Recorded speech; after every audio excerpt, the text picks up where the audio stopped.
Tell me about your passions. Well, I think my wife and I, Carolyn, her father was a high school principal, her principal. She grew up in rural Delaware. Yeah. I went to public schools. And we have the best colleges and universities in the world. No one would doubt that. Right. But K through 12, we're not that hot. No. And somebody born in America today is less likely to graduate from high school than their parents.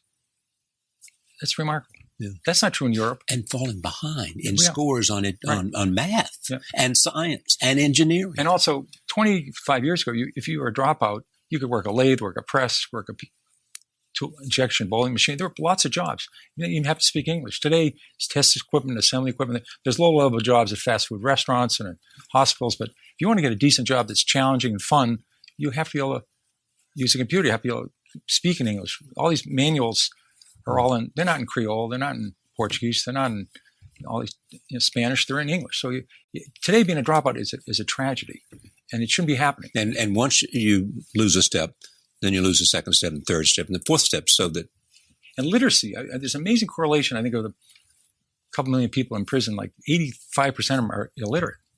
It's not their fault. Here's the thing for me: the people you and so many people I know, some deceased, some in youth, some, but all passionate about education. Passionate. All have resources. Right. All have a voice. Right.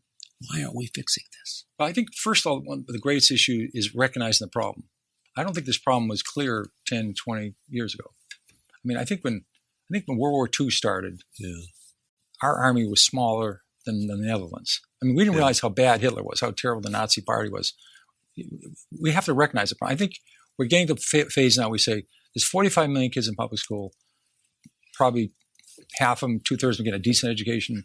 The rest, again, a not so good education. That is it's an awful, not only a problem, it's a tragedy. So I think recognizing the problem and people like yourselves are leaders in that, just getting the word off. This is not acceptable. This is bad for everybody. That's the first part. That's starting to happen now. And now there's several things that are happening now to make it better. And I think that's very positive. But are you convinced that we have the will to do what's necessary? The will.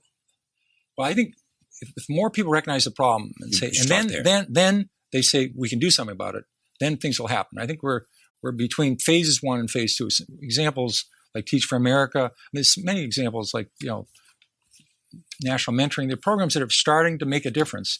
You can really see they make, and people recognize it. That really works. And people want to invest, like in the stock market, they want to invest in the companies doing well, not the companies doing badly. Yeah. So if they say, this is a waste, why should I invest it? It's hopeless. You have to take away that hopeless and say, we can make this a lot better. And there's examples in Massachusetts. We have these charter schools and we have some district schools. So the public schools, they're now top in the state against some of the suburban schools. So these things work. They do, but not all the results of all charter schools is good. Well, some of the early, you're exactly right, but some of the early ones weren't well planned. They weren't well thought out. But the ones now, plus some district schools, we're talking public schools. Yeah. This is a program called the Achievement Network that does a testing program. It's now in 300,000 students have it today. This should spread all over the country. It's something Carolyn did all the research on, my wife, and it's a great thing. They basically test the child 4 times a year, quick test. And instead of at the end of the year saying this student is falling behind or the class is falling behind, they say the reason Johnny's not doing well, he can't add a quarter to 5/8, or Susie doesn't understand adverbs. It helps the teacher 4 times a year to find out how to help the student rather than find at the end of the year. Then it goes to another teacher next year. There are things like that are happening right now, and it helps the teacher a lot. And we're just beginning to understand how to use technology too. For a long time it was there, and we did not know how to use it. Right.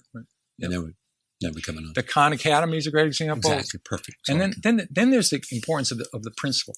Yeah. That's something we really focus on because my wife, father's high school principal. Imagine the principal spends a lot of time on the boiler or a leaky roof. These are not academics. I mean, it's such an incredible job, and there's no peers to talk to. I mean, who else do you speak to? It's a lonely, hard job, and it's a difficult job. So we're working to. We started a leadership academy at Boston College to work with principals and aspiring principals to help them get the best methods, the best tools. They're the key person in America, high school principal. Then the teacher's the second most important. Yeah. They're the leaders. When you talk CEOs of companies, the Jack Welch's of the world, the Lee Iacocca's, that's a principal. Yeah. That's what they have to do.